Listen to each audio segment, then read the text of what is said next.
आप लोग जो दिन भीषम दादा मरा लगल और धर्मराज के पीछे कितना बड़ा लड़का रहल के पैचले रहल के लड़का रहल महाभारत टीवी क्यों 15,000 का क्यों 10,000 का क्यों 5,000 का क्यों 3,000 का लिया घरे में देखल, लेकिन ओके पैचल कि कौन लड़का रहल, उ लड़का केकर रहल, उ लड़का का खाली पता लगावे में 500 रुपया खर्चा भल बा। उ लड़का भीषम दादा का बा। भाई बा हाँ बाल ब्रह्मचारी न रहे कहूँ बाल ब्रह्मचारी है उन्हों घबड़ो मत, ये ससा लोग के तो हम हेरवा करीला। सिनरऊ लोग लड़का पैदा हो के बाल ब्रह्मचारी बना था, छुआ कर रमा जान मार गाल बहुत तरह दिन मजा लेला है बाल ब्रह्मचारी बन के। अब नहीं देखा था केकर राज हो आए आए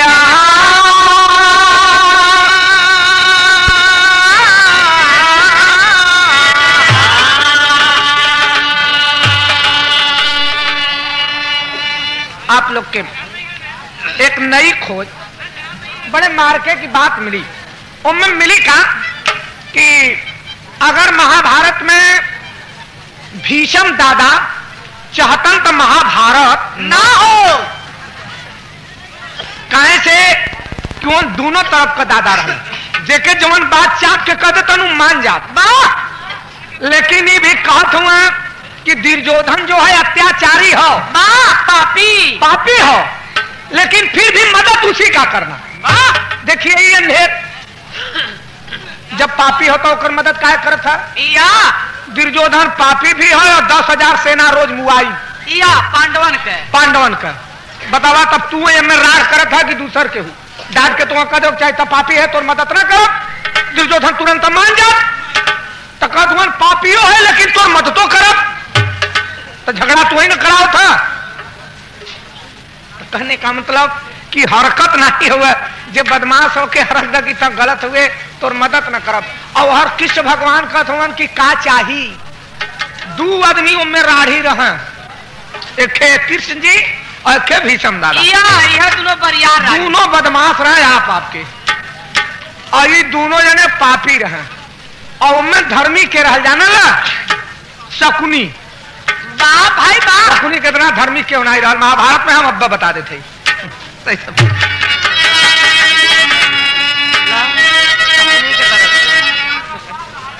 मामा पक्का ईमानदार था, भीषम दादा पक्का बेईमान थे। ये महाभारत साक्षी बा, 10 रुपये पुरस्कार बा छन्नू भाई की तरफ से बार बार ना पुराण में प्रमाण मिली तो मनिया नहीं माना का कोनो बात ना बा ना के बदे कोनो सजा फांसी बा। भाई साहब आए मन मयूरा मगन में घलख नाचता, जब छटा सावनी मस्त हो झूमती थी मयूरी चरण कंतकी, प्यार में बावरी हो गई मधुमती, देख कर उर्वशी की झलक सामने, आरे आखिर में पान पिघल ही गया, रात रानी सवर कर खड़ी द्वार पे, आसियाने में मधुकर मचल ही गया।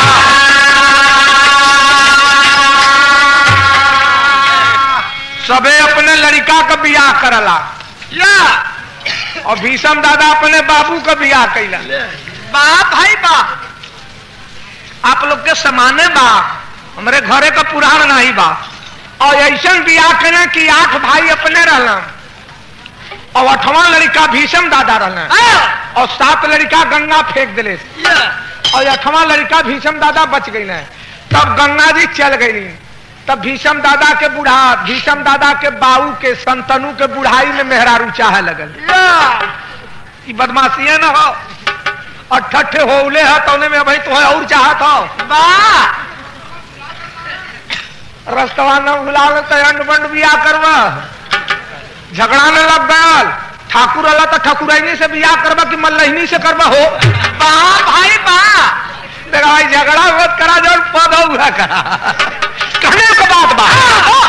दादा पुराण साक्षी बा जानकार हो गया के खोज लेला छत्री छत्री रहलन, छत्री से बियाह कैले होता तो आज महाभारत न हो। मल्लहिनी से बियाह कैले, जाके जब नदी पार करे लगला तो एक मल्लहिनी पर लोभाए गए, तो मल्लाह लोग से कहलन कि ये लड़की से हमसे बियाह करा। मल्लाह लोग कहलन कि तू छत्री हुआ, तोहरे एक लड़का हो तो उससे बियाह हम न करा, एक हिस्सा न मिली, तू सबे न देगा। तब जाके घरे बेईमार हो गए, मेहरारू बदे राजा संतनु। तब कहा बेईमार हो, दादा बेईमार हो गए। तो उनका लड़का पूछा तो हम बाबू बेईमार का हुआ, कहा जब से मल्लाहवा के लड़की से बियाह न हुई तब से हम मर जा। अपने लड़का से कहलन। तब संतनु जाके मल्लाह लोग से हाथ जोड़ के कहलन, भीष्म दादा न हमसे संपत्ति से जरूरत था, न हस्तिनापुर के दौलत से जरूरत था, हम बाल ब्रह्मचारी रहो, लेकिन हमारे बाबू का बियाह होए के मजे का अगुवाई कैलन भैया, अगुवाई कैलन कि त्याग पत्र देहलन कि हमसे धन संपत्ति से मतलब ना। तब सब कहा ठीक बा, ले जा बियाह कला। लेकिन तो यह बात रहा, यह बात रही कहा हस्तिनापुर का हम मदद करब, लेकिन संपत्ति से हमसे जरूरत ना। यह कहलन तब सब बियाह के नहीं न करता। ऐसा संपत्ति जब बियाह कर दिलन तब उनसे लड़का जब होलन तो ओकर बियाह नहीं करत, न ठकुरा करता न मल्लाह करता। रमजनवा में हो गई। बिल्कुल है, तू रमजनवा में घूमे भाई बा। अब ठाकुर हम मल्लैनी से बियाह कर, कुछ दिन के बाद चमैनी से कर, गड़बड़ी तोरे में होगी। इन सबे बदमाशी का कहना बीली में रख ले रहा, बीली में रम्मा छुआए है तो बहरे नीचे सुन गए। हम निकल के ऐना कि नहीं लौकत था, सबके दिखावल जाता कि देख ला यह कर्तव्य हो हमारे सबको। तो कहना बा तो उनकर सबकर बियाह ना भल, तब कैसे बियाह करौलन, जबरी करौलन।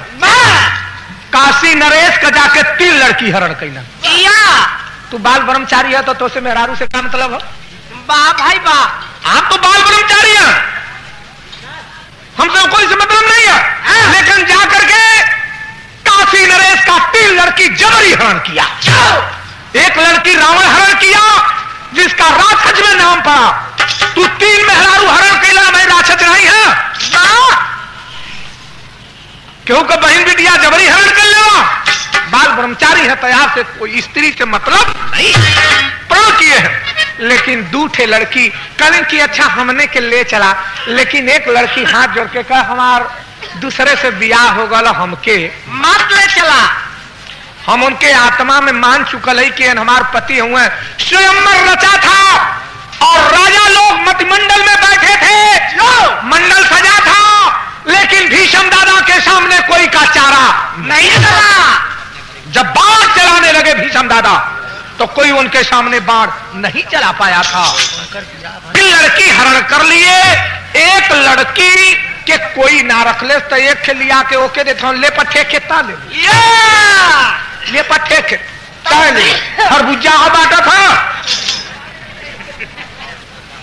मेहरारू नहीं बा जेकर लड़कियां हरण कैले होगा ओकरे आत्मा में कुछ तकलीफ भल हुई भाई बा कि आज हम अपने बहनी का या बिटिया का बियाह कायदे से करी, तो तू लिया के जवना के होता तवना के दे देता और जबरी से बाण मारा था। सब राजन का मटू के आगे गिर गए, सब राजा दहल गए कि हो सकल है तो बाण मार दे तो हमने का गर्दनवा न गिर जा। मटू गिरे से कुल राजा हिला लगलन, कहना ले जा भैया के जिंदगी दे मेहरारू बड़े। तो नहीं देखला रथी पर तीनों के हका के लेके चला रहन, मालूम देते मुर्रा लदले हम देसावती ले तो 2 हैं। अब घरे लिया के कैलन बटाई ले पटे के ताले ले पटे के ताले। अब एक के केहू नहीं रखत, बाबू बेचारी डहुरत बाचारी। वो राजा की अनगल तो भी दुरिया दिया भीष्म के पास, भीष्म दादा भी ना रखले।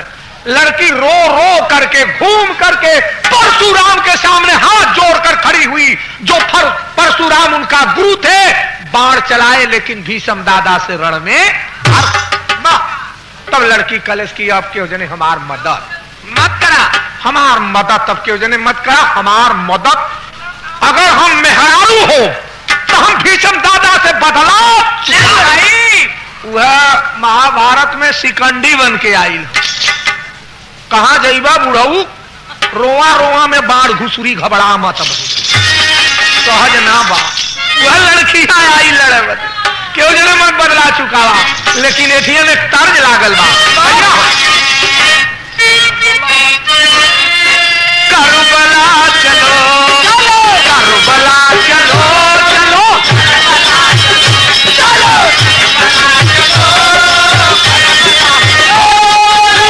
खुदा का नाम चलो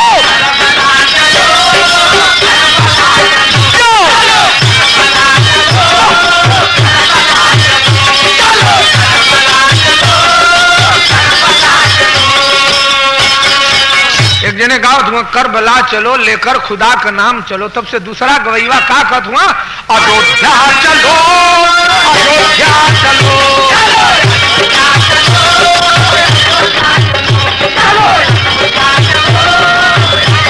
लेकर हरि का नाम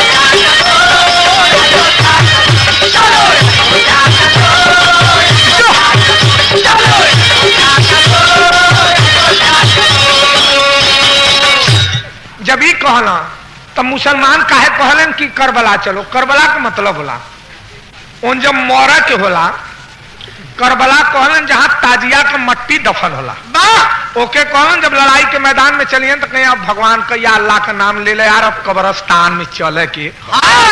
अयोध्या तो तीर्थ धाम हो कि कब्रस्तान हो वहां का कर कथा अयोध्या चलो या मुवत नहीं है अब वह कब्रस्तान बनाई देलन भाई लोग जाके कि अब हमें कहां पर उपकार सेवा में नहीं गिर गई बेकार सेवा में सभी हो गए वो जिंदगी का कोनो भरोस नहीं भल न कोनो इतिहास में नाम भई कि काहे बदे हम मरली कोई उसका गिनती नहीं हुआ बेकार हो गया।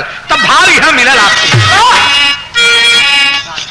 अरे साधना करो साधना करो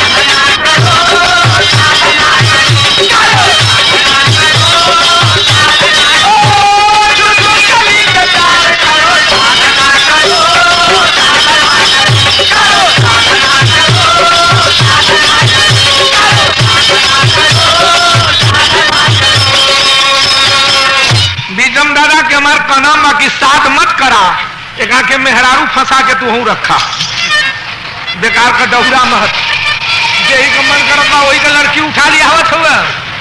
बीजम दादा अपने बाबू का बियाह कैल 3 ठे लिए तो 2 ठे ये हर बांट दिलन एक के कोई ना रख ले एक मेहरारू और लियाल के भैया वो के जानल या के बहुत बदमाश रहा ए नहीं कर राण कयल हो महाभारत में एन जाके शकुनी का बहिन के रहल गंधारी या विश्व सुंदरी रहल उस समय विश्व में उतनी सुंदर कोई औरत ना रही ओके बदे जब ओकर शादी पड़ल तो वहू ठियन धनुष बाण लेके गई भीषम दादा शकुनी कहता हमारे एक के बहन हो हम अपने बहन का ब्याह करब। भीषम दादा का मेरे सामने लड़ेगा तू हाँ कोई राजा मुकाबला करने वाला भाई बा तेरी बहन का हम जबरी हरण करब। शकुनी कहा कि दादा हमसे अरुझा मत हमसे मत अरुझा कहा जी तुमको मुकाबला करने हो तो बाण उठा ले। शकुनी सिकुड़ गया कहा कि तोहरे सामने बाण चलाओ वाला इस समय विश्व में कोई ना अब गंधारी के पकड़ के रथ पर बैठा के बुढ़वा लेके चल दे। तब शकुनी कहा कि सुन ला दादा अपनी बहन का बदला चुकाई बिया हस्तिनापुर नाश कह के जबरी हमार बहन हरण करके लेके जात हुआ। घबरा मत अपनी बहन का रक्षा करे बदे तो अपने बहन का रक्षा करत रहल और भीषम दादा से राण कैले और ली अलन तो बतावा बढ़िया आदमी के न देवे के चाहिए। अब जे विश्व सुंदरी है ओके कानों के नहीं देता एकदम सूर्य के दे देता दोनों गायब दोनों गायब धृतराष्ट्र। अब बतावा ले वो बेचारी वही दिन से ब्याहे के दिन से अपने आंखी पर पट्टी बांध ले 100 लड़का पैदा कैले लेकिन लड़कन का मुंह ना देखली कब्बो श्रृंगार तक नहीं किया। भीषम दादा घोर पाप किया। बिया भी नहीं भया और लिया के तू जेके मनो तेके मार दे हुआ ओकर अरमान दिल में रह गया। इसी से ने शकुनी कहा कि मैं अपनी बहन का रक्षा करूंगा या हस्तिनापुर को नाश करूंगा, नहीं कुछ करूंगा, नहीं कुछ करूंगा तो भीष्म दादा से अरुझा रहूंगा। मेरी बहन का अपमान किया है, यह प्रण ठान के अपने बहिनी के साथ आएगी ने। अब बतावा ले भीष्म दादा अनहरन विवरण लंगड़ा लूच के लिया मेहरारू बांटत तो ये बेकूफिया न बा। अब मामिला तो यहर रुझाई गल और यहर अपन सबे कोई माझा पानी लगावे लगलन, दादा फिर डहुरा लगलन कि और कहीं भाई एक लड़की का और पता लग गया।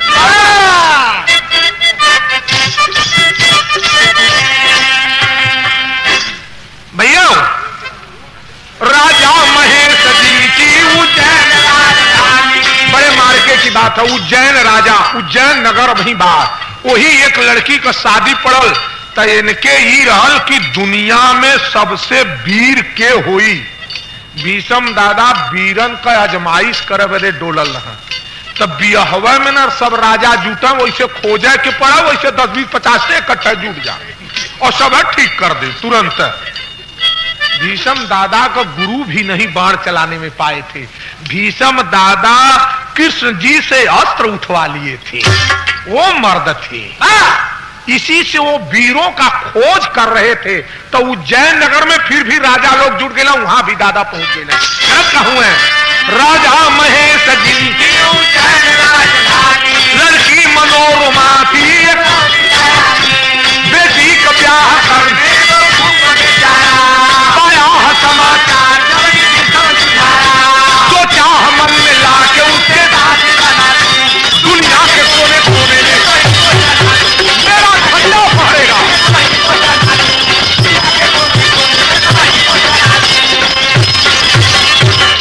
देखत रहला जब भीष्म दादा का दाढ़ी हिल जाता क्यों का हिम्मत करे। वाह भाई वाह, अजब रूप रहल, देखल जाए तो एकदम हो कि बार बुढ़वा कमाल कर दे।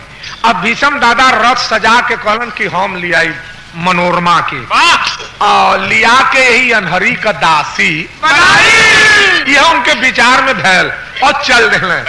अब गईले तैथियन तेरी का भावा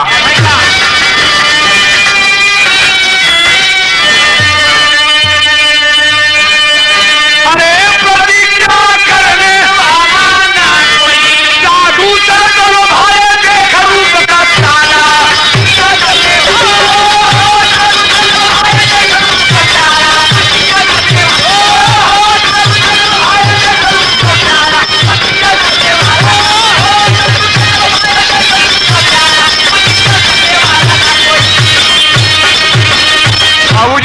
साधु संत लोभाए देख रूप का प्याला प्रतिज्ञा करने वाला ना कोई औरतन से ही प्रतिज्ञा कर ले कि हम तोहसे बली है तो कोई बली ना।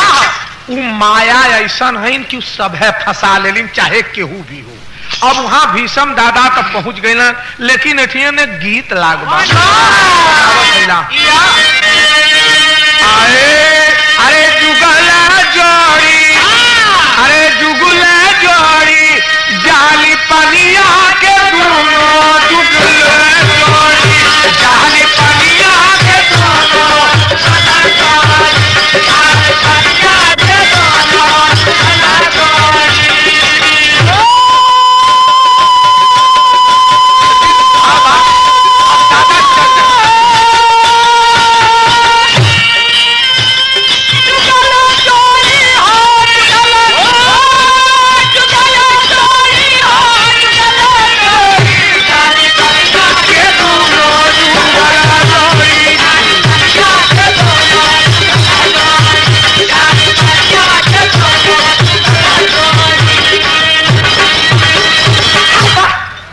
मिलल चल रतिया सजा के भीष्म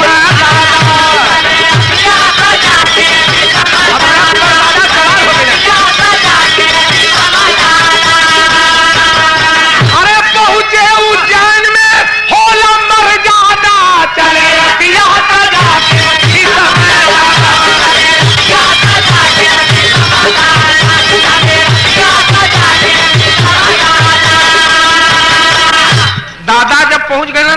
का जवन मंडल रहल एकदम सिकुड़ गई। ई आ गल बुढ़वा, अब क्यों कचारा न चले। अब दादा का रथ वर खड़ी हो गई। दादा अपन केहू सामना करवाला तो बाण आई, अपन धनुष बाण उनकर तरकस में रखल बा, झूमत के जात हुआ। तब से तो महेश राजा हाथ जोड़ के कहत हुआ, सरकार पधारे जा, पधारने की जरूरत नहीं है। या यहाँ पर कोई राजा आया हो तो कह दो धनुष बाण उठावे, या मनोरमा के मेरे साथ लगा दो। कहा सरकार हमरे कोई परिवार ना बा, हमरे और लड़की लड़का नहीं बा, एक लड़की हमरे बा, वो हम मनोरमा, उसे आप बियाह कैला, ओकरे मांगी में सिंदूर ना दा, तू लिया जा, हमार लड़की हो, हम सोचत है सिंदूर दान कर दें। बकवास कर रहे हो, दाढ़ी हिलावत हम, बकवास कर रहे हो मुझसे। औरतों से हम शादी करने के मैंने प्रण किया, बाल ब्रह्मचारी हूं, बकवास न करो। अपनी लड़की के निकाल कर मेरे रथ पर बैठा दो। यार राजा कोई धनुष उठा ले। राजा बेचारू हिले लगलन कि केन से सरवर करी, कहीं कहीं बाण में तेरा मकान उड़ा दूंगा, और जितने राजा बैठे हैं कोई का पता नहीं लगेगा। अगर भलाई चाहते हो तुम अपनी लड़की को मेरे रथ पर बैठा दो। कहा अच्छा सरकार जात है, उसे कहत है कि चला तो हम भीषम दादा बलौलन है। जब जाके अपने लड़की से कहत हुआ तो लड़की का ऐसा भाव होला कि अपने बाबू का गोड़ धके रोवे लगल। कहा बाबू हम पैदा कैला वही वक्त हम मुआ दिले होता, हम ही पता नहीं बा कि हमरे मांगी में सिंदूर पड़ी कि हम केहू का दासी बन के अपन जीवन तब बाबू हम अब्बा से मार डलता, हम उनके संगे जाए के। कहा कि वो तो खुद कह रहे हैं कि मकान उधिरा देंगे और लड़की के साथ जला देंगे, अगर कोई हो तो मेरे सामने बला दा। तो बिटिया अब हम का करी। लड़कियां कह कि जब वही के हो तो जा कदम भीषम दादा से कि लड़कियां बलौले से वही के बलौले से सोचले कि वही पर बाई तो मरी जा। अभी वो ना के मारे डर के कहत नाई बान सोचलन की तो बतिया सुनियन तो औरू बौरा जाइए। आके कहन सरकार हमार बिटिया आप के बलौले से चलन तनी हाँ सोच के कहत तो न बिगड़ी है। 11 रुपया बाबा नमस्कार तो लड़कियां का जा भेजता जेके लड़की दे ते के वो लड़की की नहीं। कितनी वो लड़की कमाल के लिए भीषम दादा के संगे बुढ़वा बौरा गल कल लड़की के हिम्मत होगा हमसे बात कर लेंगे। राजा कोई मोरा मुकाबला करने वाला नहीं, बिटिया तो हर बतियावत बात ठीक बा। अब वो कहते देहले सो करे मुंहे से तो निकल गल, लेकिन बुढ़वा गरम हो गल, दाढ़ी बुढ़ऊ सोहरा के चल दे। लड़की सोच गई कि बुढ़वा मुआ दे या तो फिर कत्तो ले जाके भंभाड़े में फेंकी, काहे से हमरे ऊपर गुस्सिया गल मान। लेकिन लड़कियां सोचले का भैया अरे चला चली धान रोक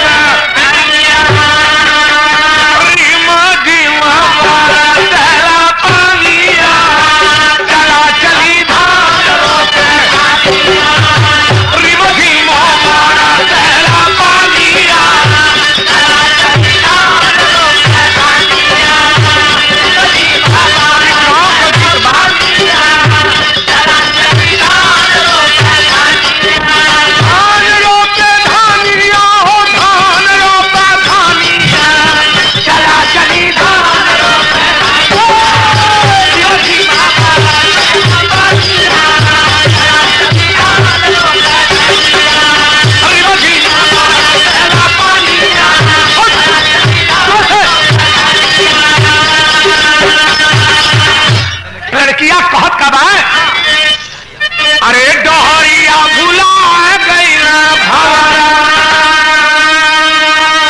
इनकर बाप तवन एको जात नहीं छोड़ले, तौन बाल ब्रह्मचारी बनल है। आज पड़ल बा मेहरारू से काम डहरिया भुला गई तो चली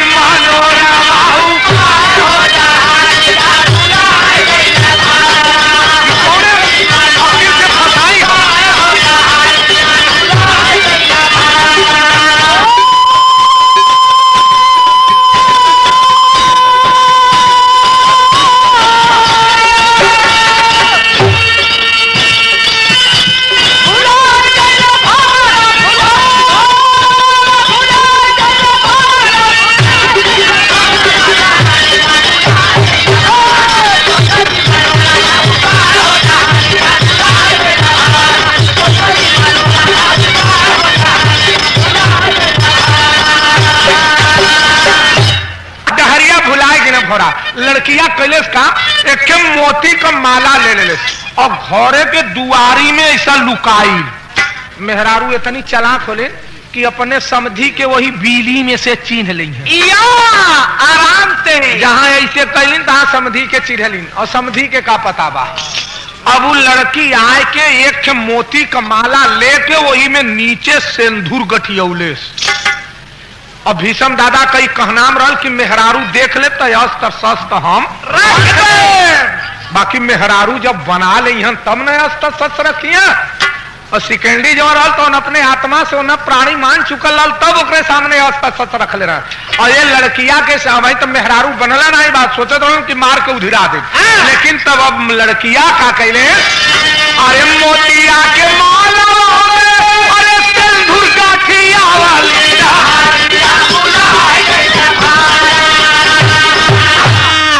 मोतिया के माला में सिंदूर गाठिया वाली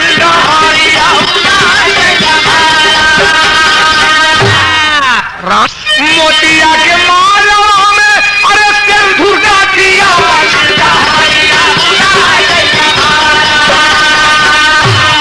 शिव गईली दुआरे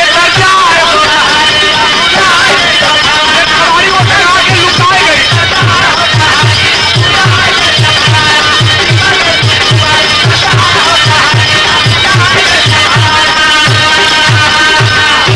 माला गठिया के एक कवारी खोल रहे से कवारी के अतरे में ऐसा खोल के खड़ी बा।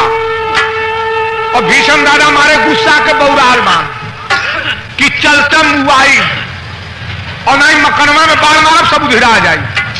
तो जब शरीरी पर गुस्सा आ जाला तो पाप हो जाला। तो भगवान हो लेकिन उनकर पाप बास करे लगला। अब भीषम दादा जब गुस्सिया गए तो उनके ऊपर पाप सवार हो गए। उन्हें दिखात नहीं हो कि कबाड़ी खुलल हो कि नहीं। गप दे सब मुड़ी लटका दो सोचलन घुसूर के चल के लड़की से बात करी। पहले कहा घूस के हम महालियों में अरे भीषम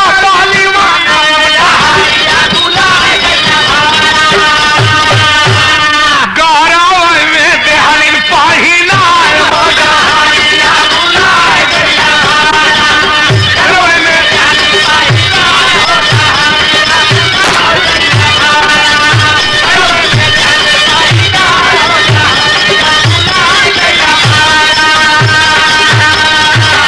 जब ऐसे मुड़ी लटकना तो गप दे कवारी के तरह से निकल के गप दे माला ना दले और माला ना के वैसा खड़ी बा।